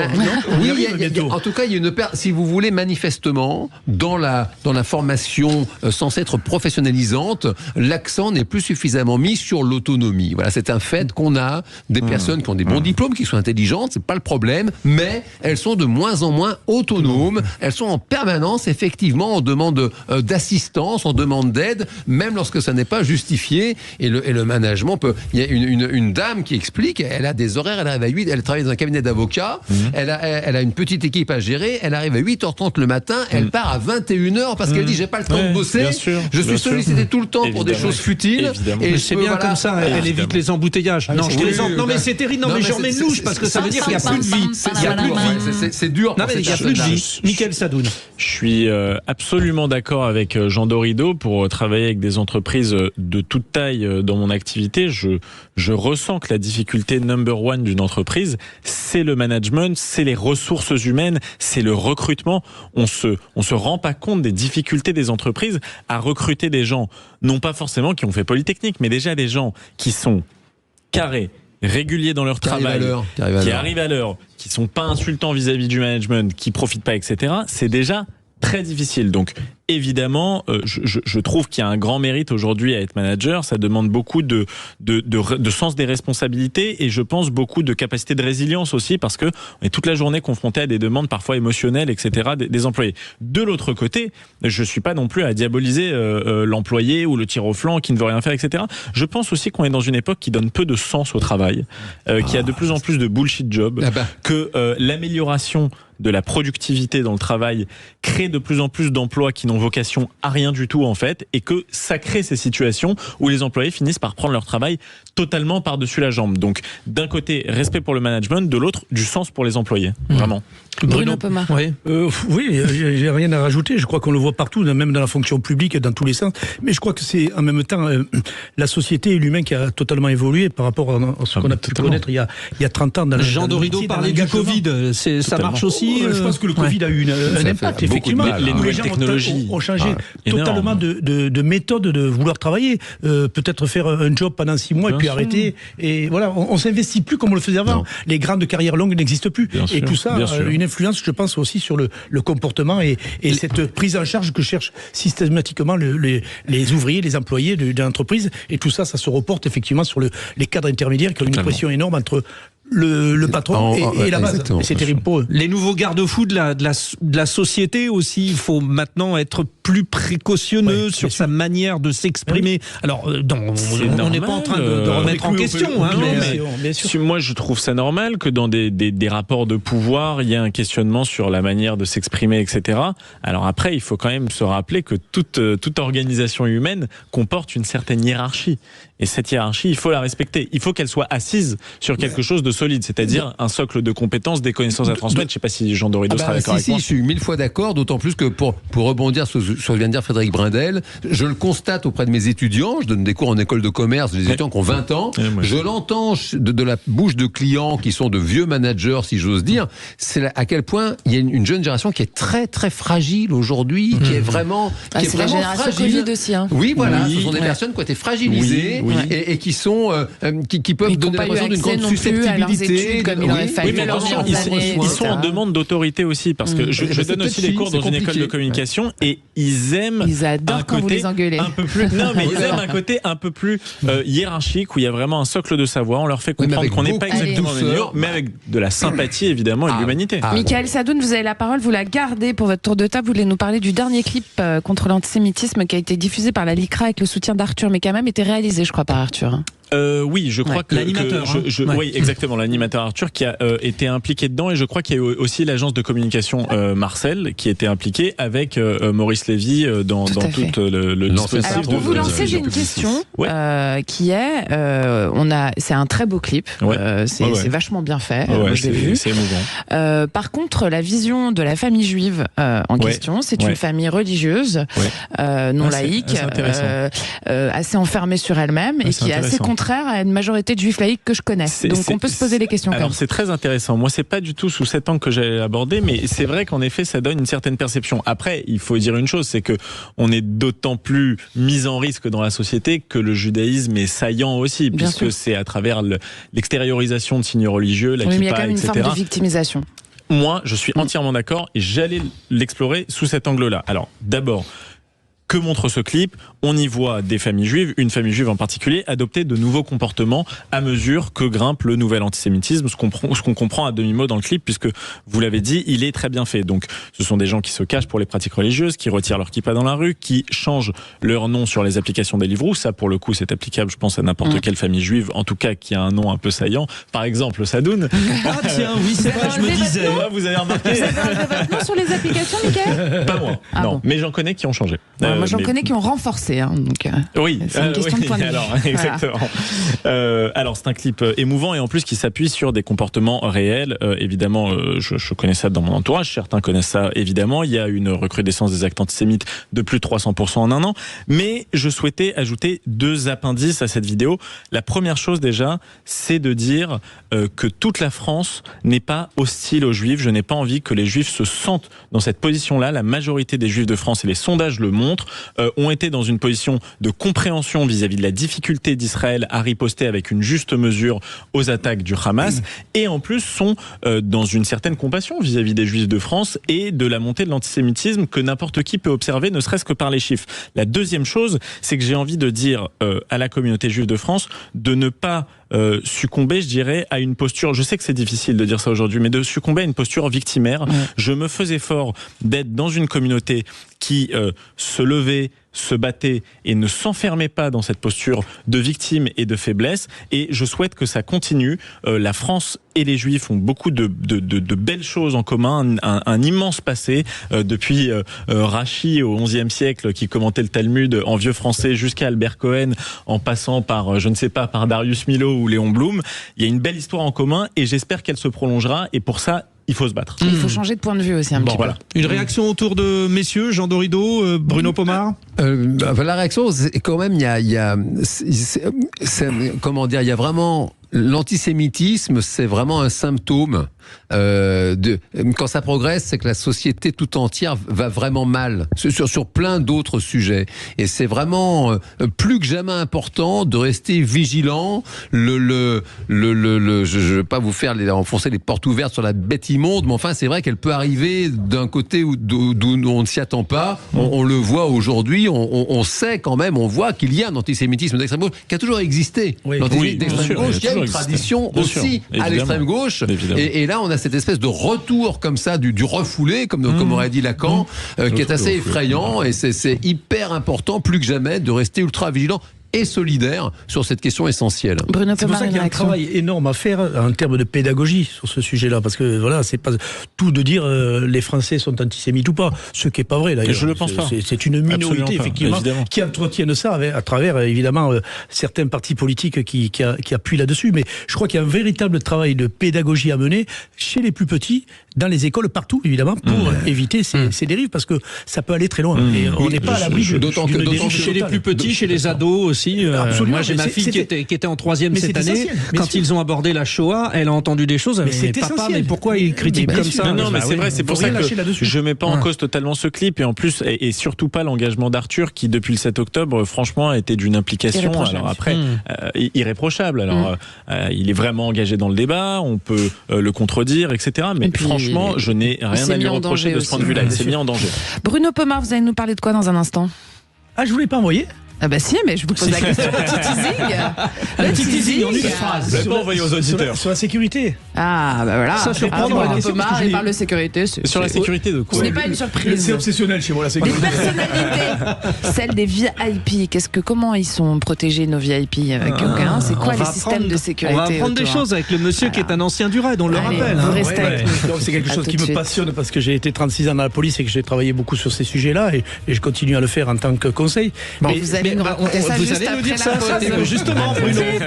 17h, 19h, Judith Belair, Frédéric Brindel. Eh ben, vous avez eu bien raison d'attendre pour écouter Bruno de Pomar dans la suite. C'est la suite du tour de table. De l'actu des on a fait un bon avant-gardisme. Et on va parler de sécurité de VIP, c'est ça? Oui, c'est un sujet d'actualité, d'autant plus d'actualité que ce qu'on a vu il y a quelques jours avec la tentative d'assassinat de Donald Trump. Et je crois qu'on rentre dans un moment de société qui est de plus en plus violent, et on le voit depuis plusieurs années d'ailleurs, depuis la venue des Gilets jaunes jusqu'à maintenant, on se rend compte que la société est de plus en plus violente. Et de plus en plus violente, et surtout se trouvent des objectifs sur des personnalités connues qui sont hyper menacées. Et ça, effectivement, ça interpelle. Et c'est pour ça qu'encore une fois, je pense que ce qui est mis en place par le gouvernement en matière de sécurité des personnalités en particulier, de ceux qui sont les plus exposés, même des journalistes d'ailleurs, qui sont. Il y en a un certain nombre, bien sûr, tout à fait, qui sont protégés. C'est là qu'on voit effectivement qu'on rentre dans une ère un peu compliquée. Alors c'est vrai que la tentative d'assassinat de Donald Trump nous fait penser que les services de sécurité mondiaux, européens, français, internationaux sont en train de se renforcer de plus en plus, tant sur le côté terrorisme que sur la sécurité à proprement parler des personnalités. Et c'est un domaine, encore une fois, qui est totalement en expansion. Il faut savoir quand même que les services de sécurité privés sont de plus en plus en développement. On le voit, on parlait d'Israël. Il y a des sociétés spécialisées qui se créent, qui se développent totalement avec des gardes de sécurité entraînés pour pouvoir, encore une fois, assurer la sécurité des gens qui sont les plus exposés. Et ça, c'est une vraie question, une vraie question de société où on voit qu'effectivement, tout est possible. Et d'ailleurs, ça mobilise pas mal d'effectifs, parce que moi je connais 2-3 personnes qui sont protégées. C'est toujours 3 ou 4 policiers en permanence, jour et nuit, en permanence. Oui, ça dépend. Alors ça dépend du niveau de personnalité. Il y a 4 niveaux de personnalité. On a eu Christine Kelly qui a été protégée par des policiers. Le journaliste de CNews. Par exemple, Hassan Chalgoumi que j'ai reçu. Oui, il a une lui, équipe c'est en permanence. 4 personnes. 4 personnes en permanence, ça veut dire, et voiture blindée. Au même titre que BHL, au même titre que Thibault de Montbrial. Je crois que Philippe Val aussi. Oui, depuis Charlie Hebdo. Donc c'est en même temps inquiétant, et c'est vrai que ça demande encore une fois une mobilisation importante d'effectifs. Ça coûte cher au pays, mais bon. Oui, parce que c'est l'État qui logiquement finance. Oui, bien sûr. Donc sur ce sujet-là, effectivement, on pourrait regarder un petit peu effectivement ceux qui devraient se financer leur sécurité et ceux qui ont le droit à une sécurité à proprement parler fournie par le gouvernement. Mais c'est vrai que c'est un véritable sujet d'actualité qui fait peur à tout le monde, quoi. Et que ce soit des VIP, des stars de la chanson, des journalistes ou tout simplement des personnalités politiques, on le voit aussi, qui sont en permanence menacées, ça pose des questions sur la sécurité de notre société et sur la montée de la violence de notre société. Est-ce que c'est pas lié, Jean Dorido, tout ça, pardon Frédéric, est-ce que c'est pas lié tout ça à justement à cet emballement qu'il y a sur les réseaux sociaux? Parce qu'aujourd'hui, dès qu'on dit quelque chose et les gens sont pas d'accord avec nous, on devient une cible. Alors, il y en a beaucoup qui sont victimes de ça à cause de leur prise de parole, quoi. Clairement, les réseaux sociaux jouent un rôle majeur et jouent un rôle dans la vitesse avec laquelle se propage l'information. On a vu ça avec l'affaire Mila, et en quelques secondes, ça serait pas comme une traînée de poudre, cette personne, elle est à tel endroit, et du coup, ça peut créer vraiment des vrais problèmes de troubles à l'ordre public et de sécurité immédiatement. Et puis, c'est vrai, psychologiquement, les réseaux sociaux jouent un rôle dans le processus d'hystérisation qui se déclenche. Voilà, dès qu'un propos est repris, ça peut vraiment créer une espèce de caisse de résonance, et ça va exciter des espèces de trolls, de no-life comme ça, qui vont remettre des pièces dans la machine en retweetant, en relayant. Et puis on voit aussi, psychologiquement encore, parce que là on parle des VIP, il y a la sécurité aussi des monsieur tout le monde, je dirais, notamment au niveau des ados, où de plus en plus il y a des gamins, des gamines, c'est encore arrivé récemment, qui vont filmer une agression comme ça, ça juste pour se marrer, pour le fun, et diffuser ça sur Snapchat et d'autres réseaux. Et là aussi, c'est relayé. On a vu l'affaire également à Creil de cette jeune femme qui avait été filmée avant d'être trucidée. Enfin bon, c'est vraiment les réseaux sociaux. Là, la collectivité n'a pas encore réussi à trouver le moyen de contenir cette espèce d'hystérie numérique. En fait, c'est du coup par coup, Michael Sadoun, et le coup par coup, ça coûte cher. Finalement, c'est plus vers une globalisation de la sécurité qu'on peut peut-être espérer avancer, quoi. Oui, bien sûr. Alors moi, j'allais parler de cette structuration, mais m'est venu quand même un thème que je ne peux pas m'empêcher de noter, c'est que les personnalités qui sont menacées physiquement dans leur quotidien le sont pour des opinions qui sont systématiquement rangées plutôt à droite ou conservatrices ou anti-religieuses, etc. Donc, on est rarement mis en danger pour des opinions de gauche. Non, mais de moins en moins, totalement. Mais aujourd'hui, c'est perçu comme une position plutôt conservatrice ou plutôt de droite. Je ne sais pas comment le formuler, mais vous m'avez compris dans le truc. C'est-à-dire que on est rarement menacé pour des opinions de gauche. Merci beaucoup. Vous avez compris. Voilà. Donc, et je note qu'aux États-Unis, c'est la même chose, sans prendre aucunement la défense des outrances de Donald Trump. Ça tombe bien parce qu'on va en parler dans 2 minutes. En vertu de son positionnement à droite. Merci ça nous fait une pour bonne le transition. lancement. Bravo la transition. Tentative d'assassinat contre Donald Trump qui l'a blessé à l'oreille secoue le paysage politique américain. Cet événement le présente comme un leader résilient, courageux, un incident qui survient juste avant la convention du Parti républicain où Trump devrait être désigné candidat officiel à la présidentielle. La question est posée sur le compte X de Sud Radio. Empressez-vous d'y répondre. # élections américaines. Trump va-t-il retourner cette tentative d'assassinat à son avantage ? Frédéric Ancel, géopolitologue, nous éclairera sur les stratégies du probable candidat à la présidentielle. Un premier avis, Frédéric Ancel ? Ah oui, bien sûr qu'il va le faire. C'est d'ailleurs très légitime quand on vient de se faire assassiner, en tout cas qu'on a échappé de très peu à la mort. Et bien voilà, restez avec nous pour la suite de ce débat passionnant avec Frédéric Ancel. Les vraies voix Sud Radio, 17h, 19h, Judith Belair, Frédéric Brindel. Eh bien, ce sont les vraies voix de l'été, on vous les rappelle, chères auditrices, chers auditeurs. N'hésitez pas à vous coincer au creux de son épaule, vous ne craindriez rien dans toutes les cas de figure. Bruno Pomar, parce que ce monsieur est un ancien du RAID et président de l'association RAID Aventure Organisation. Moi, je me mets dans le creux de son épaule. Jean Dorido, je ne sais pas quoi dire. Docteur en psychologie, vous êtes. Voilà. Il nous écoute. Et puis Michael Sadoun, qu'est-ce que vous allez sortir sur Michael ? Non, mais moi j'ai déboutonné la chemise pour imiter Jean Dorido. Je sais pas si j'ai égalé le niveau de bogossitude de Jean Dorido, mais j'essaye de m'en approcher.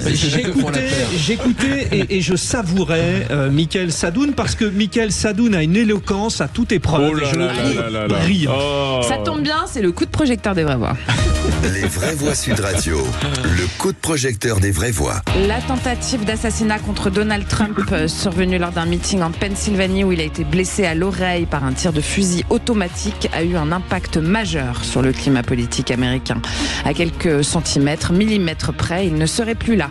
Cet événement va influencer les délégués républicains en consolidant leur soutien à Trump en tant que candidat unificateur capable de surmonter l'adversité, illustré par cette photo de lui le poing levé. L'histoire est en marche. Cet événement intervient à un moment crucial alors que des dizaines de milliers de partisans doivent se réunir pour la convention du Parti républicain aujourd'hui, où Trump devrait être désigné candidat officiel à la présidentielle. Parlons vrai, il devra défier un président sortant affaibli physiquement. Il se relève, poing levé, après avoir reçu une balle dans l'oreille, taché de son sang, déclarant que la main de Dieu l'a préservé. N'en jetez plus, Trump sort-il, certes miraculé, mais surtout grand vainqueur de cet épisode? Notre question pour notre coup de projecteur, #élections américaines. Trump va-t-il retourner cette tentative d'assassinat à son avantage? Alors dans la dernière tendance, vous nous disiez oui à 95%.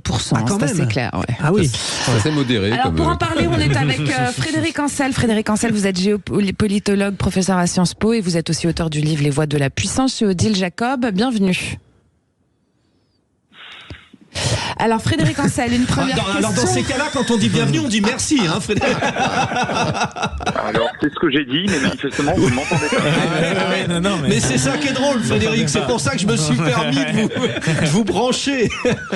Alors justement par rapport à cette histoire que la main de Dieu l'a préservé, grâce à Dieu, mais j'ai envie de dire, mais que vient-il faire dans tout cela, Frédéric Ancel? Oula, alors attention, on est aux États-Unis, on n'est pas en France. Ouais. C'est-à-dire que là, c'est un président américain qui a réagi face à sa propre opinion publique, ce qui est d'une logique implacable, surtout en pleine élection. Et même si Trump n'est pas un pilier d'église, c'est même le moins qu'on puisse dire au regard de l'ensemble des présidents américains depuis la fin du 18e, c'est quand même quelqu'un qui, au-delà même du caractère très rhétoriquement très bibliste de la société américaine et de ses présidents, c'est quand même quelqu'un qui a eu besoin, lors de la première campagne électorale, la victorieuse face à Madame Clinton, il a eu besoin des évangéliques. Et il faut jamais oublier que non seulement la société américaine, même si d'ailleurs il y a eu une légère nuance, une tendance plutôt à la baisse ces dernières années, reste quand même majoritairement plutôt bibliste, mais il ne faut jamais oublier que parmi les croyants et les pratiquants américains, les évangéliques ont acquis une puissance absolument exceptionnelle. Entre parenthèses, c'est pas vrai qu'aux États-Unis, on pourrait évoquer le Brésil et d'autres pays. Mais aux États-Unis, et pour le coup, Trump, lui, a réussi à politiquement se les mettre dans la poche, pardonnez-moi l'expression, et ça lui a servi au moins une fois, deux d'ailleurs, mais la deuxième fois, ça n'a pas suffi face à Biden, mais il a quand même augmenté encore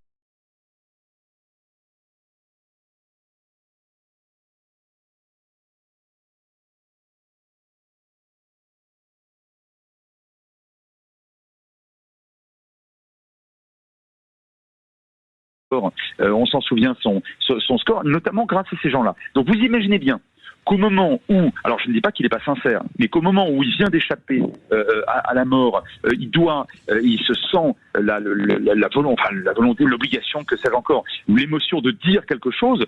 Vous pensez bien qu'aux États-Unis, un président américain si proche des évangéliques va évidemment évoquer Dieu, naturellement. Et c'est bingo, forcément. Alors, l'avis de Mickaël Sadoun, on revient sur cette question, visiblement qui fait l'unanimité chez les auditeurs de Sud Radio.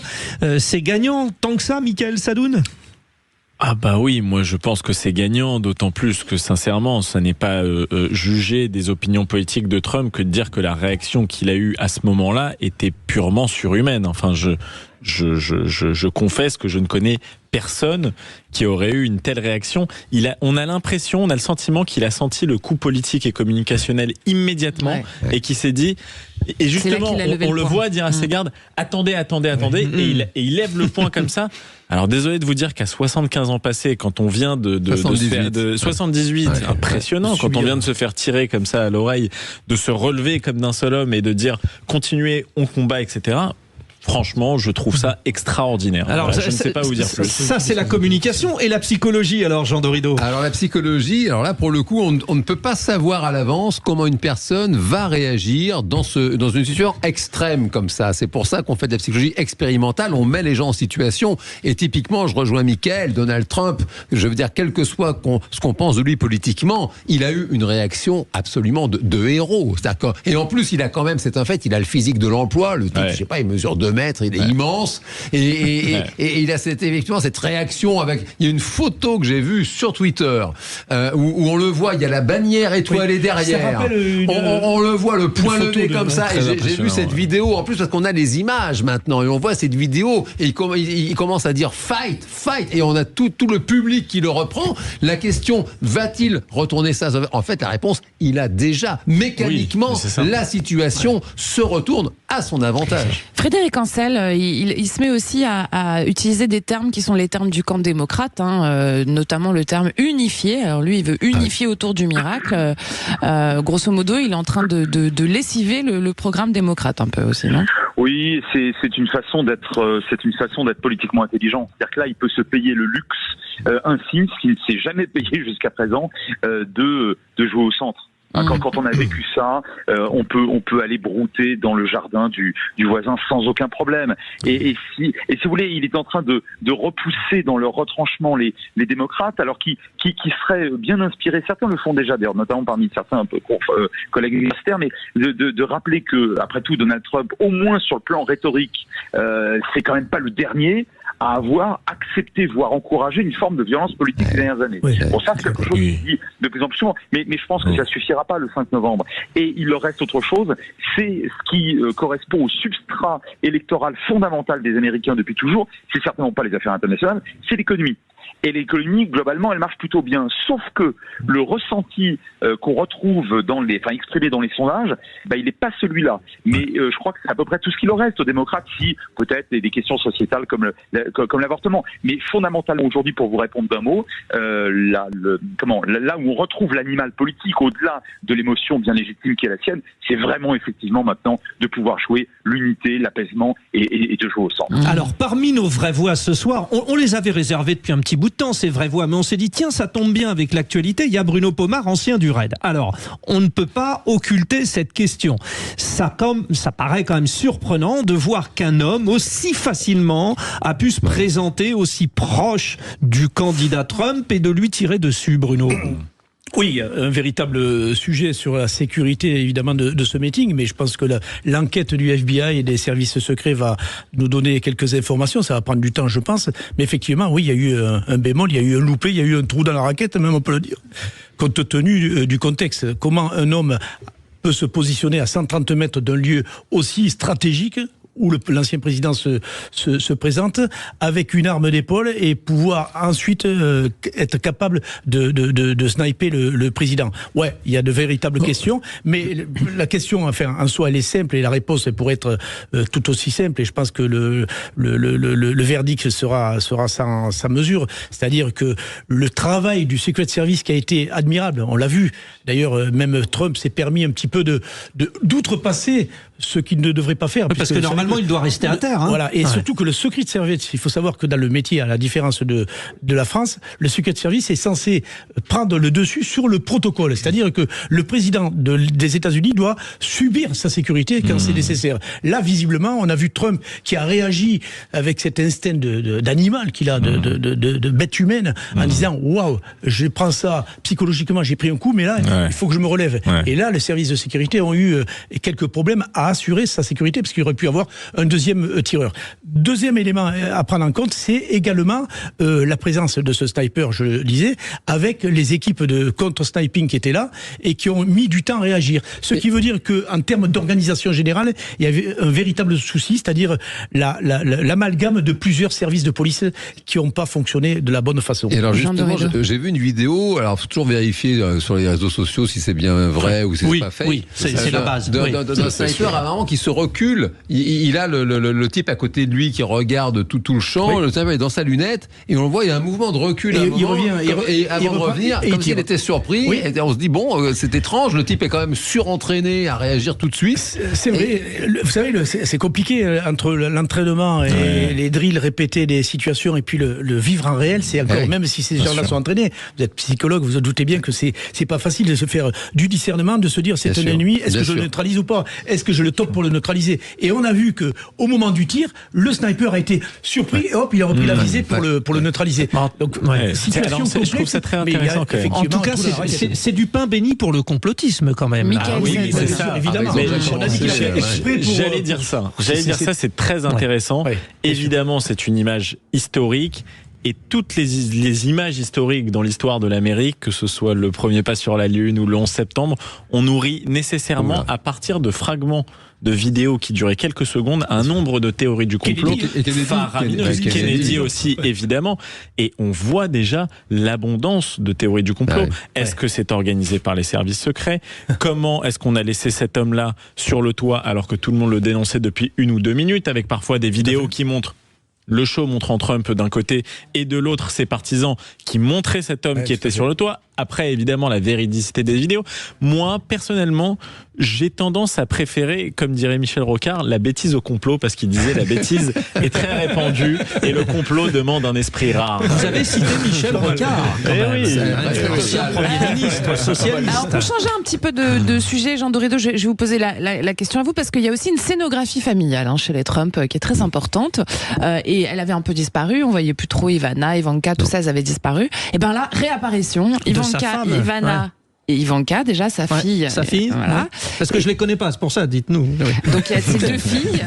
Je peux finir ma question? Mais oui, Judith, bien sûr. Et puis il y a aussi eu un message de Mélania, sa femme. Ah, c'est elle, voilà. Sur les réseaux sociaux. Oui. Tout d'un coup, réapparition du clan Trump pour scénographier le retour à la victoire, en fait. Hein, c'est ça. Alors là, je pense que c'est l'avis de notre invité Frédéric Ancel qui va vraiment être intéressant. Il nous répond plus, Frédéric, hélas. Symboliquement, si vous voulez, c'est un fait que là, on sent l'animal politique. Quoi. Trump, il dit voilà, il dit c'est le moment. Quoi. Ça y est, c'est maintenant que ça se retourne précisément. Et du coup, justement, dans cette idée de société américaine très biblique, très justement évangélique, attachée à l'électorat de Trump, hein, les valeurs traditionnelles, effectivement, de remontrer qu'il y a une famille unie. Effectivement, pour la toute première fois, lui qui était volontiers brutal, qui au contraire excitait, mettait de l'huile sur le feu en permanence, là, il joue la carte de l'apaisement et le fait de remettre sur le devant de la scène qu'il est une famille unie, voilà, avec ses filles, sa femme qui le soutiennent, c'est évidemment pour l'électorat, c'est du pain béni. Bruno Pomar. Mais à la différence de son premier mandat, il a su s'entourer d'une équipe de com de très haute performance, parce que tous ces tweets-là sont travaillés, on le voit. C'est pas les tweets qu'il faisait chez lui en s'amusant. T'es un abruti pour répondre. Et d'ailleurs, donc il a quand même pris structuré la com. Oui, absolument. Son équipe de campagne est très, très forte. Il a structuré la com, clairement. Ah oui, non, mais totalement. Alors même à l'époque, il était entouré du fondateur d'un réseau social qui avait vocation à concurrencer Twitter avec une totale liberté d'expression avant qu'Elon Musk rachète Twitter. Donc je pense que dès la campagne déjà où il a perdu, il était déjà bien conseillé en communication, mais en effet, Trump nous a habitués à une communication assez éructante et directe avec le public. Je pense que ça a aussi ouvert une nouvelle ère de communication. Nos ministres aujourd'hui ne font pas toujours appel à certains conseillers en communication et il leur arrive de communiquer directement. Peut-être, en effet. Bon, alors certains font appel à des conseillers en communication qui ne sont pas très bons non plus et qui passent à côté. Hein. Conseil et la dissolution, pardon. Des noms. Alors bon, ou qui conseillent leur ministre de se baigner dans la Seine de manière un peu impromptue. Je suis quand même un petit peu ça en fait. Ouais, c'est ça. Je suis quand même un petit peu attristé de ce débat parce que personne ne dit que les démocrates ont encore une chance. C'est comme si finalement il était devenu intouchable. C'est-à-dire que le démocrate. S'ils enlèvent Biden. Non mais voilà, c'est ça. Aujourd'hui quand même, il y a une grosse épine dans le pied de démocrate. Dans les pieds. Joe Biden. Oui, on en a deux. Il multiplie les bourdes. Il est quand même. C'est aujourd'hui, c'est le gros. Même Georges Clooney qui est un soutien vraiment historique. Même lui il dit là quand même, faudrait que tu passes la main. Et du coup, ça va être intéressant. Alors est-ce que ça va être Kamala Harris? On a le droit de se poser la question. Une femme, symbole aussi. Ce serait pas mal. Une femme, symbole des minorités des États-Unis, c'est ce que Trump en tout cas anticipait il y a une semaine. Il y avait une vidéo qui était sortie où il disait bon de toute façon ils vont enlever Joe et puis c'est Kamala qui va venir. À précipiter l'action quoi. Je suis d'accord, surtout que cet événement a ressouligné en fait la différence de vigueur physique et intellectuelle entre l'un et l'autre. Bruno Pomar, vous vouliez dire? Non, vous ne vouliez rien dire. Non, parce que vous étiez en train de dire que le casting d'une femme, justement, chez les démocrates. Oui, puisque là, une femme en plus de marketing. Je ne dis pas qu'elle est compétente et qu'il faut la mettre parce que c'est une femme, mais je dis simplement qu'effectivement, ça serait un bon coup pour le camp adverse de la mettre en avant. J'ai une question pour Bruno Pomar pour le coup, parce qu'on parle du trou dans la raquette avec ce sniper. Nous, en France, on avait quand même connu un type d'extrême droite à l'époque qui avait tiré sur Jacques Chirac pour un défilé du 14 juillet, justement, c'est anniversaire. Et déjà, comment ça se fait qu'on ait pu vivre ça? Et est-ce qu'aujourd'hui, justement, on peut dire que ça n'est plus possible en France parce qu'on a justement changé les protocoles? Ou est-ce qu'à la veille des JO, même en France, ça pourrait arriver un tel trou dans la raquette? Non, oui, la sécurité, c'est pas une science exacte. Il faut bien se dire ça. C'est arrivé à Reagan, c'est arrivé au pape, c'est arrivé à tout un tas de très hautes personnalités qui sont hyper protégées. Et en France, c'est la même chose. La sécurité, c'est quelque chose de particulier. On a évolué évidemment sur les dispositifs de sécurité qui sont mis en place, mais on n'est pas à l'abri encore une fois d'un sniper, d'un tireur embusqué. Et là, encore une fois, le travail des drones, par exemple, des équipes de sécurité civile, du personnel qui escorte la personnalité est essentiel. Et c'est un travail de coordination générale, ce qui n'a pas été le cas sur cette affaire. Merci Bruno Pomar. Qu'est-ce qu'ils étaient bien nos trois vraies voix. Quelle émission. On rappelle que vous êtes président et fondateur de l'association Red Aventure Organisation. oui, nous avons Jean Dorido qui est aujourd'hui ce qui se fait de mieux dans la psychologie française. Merci de le rappeler. Bon, je sais pas ce qui se passe en antenne entre eux. On va creuser l'histoire un peu. Hein. Et puis Mickaël Sadoun, chroniqueur et consultant, revenez quand vous voulez. Stratégie et communication. Restez avec nous, on est encore avec vous tous les jours de 17h à 19h jusqu'à vendredi. Puis tout de suite, c'est qui ? C'est qui ? C'est Thomas Binet. Non, pas aujourd'hui. Il dort aujourd'hui, Thomas. Oui. Christophe, pardon, je vous ai appelé Thomas. C'est voilà. vous maintenant. Mais alors, ça sera juste après les infos quand même. Oui, bien sûr. Voilà.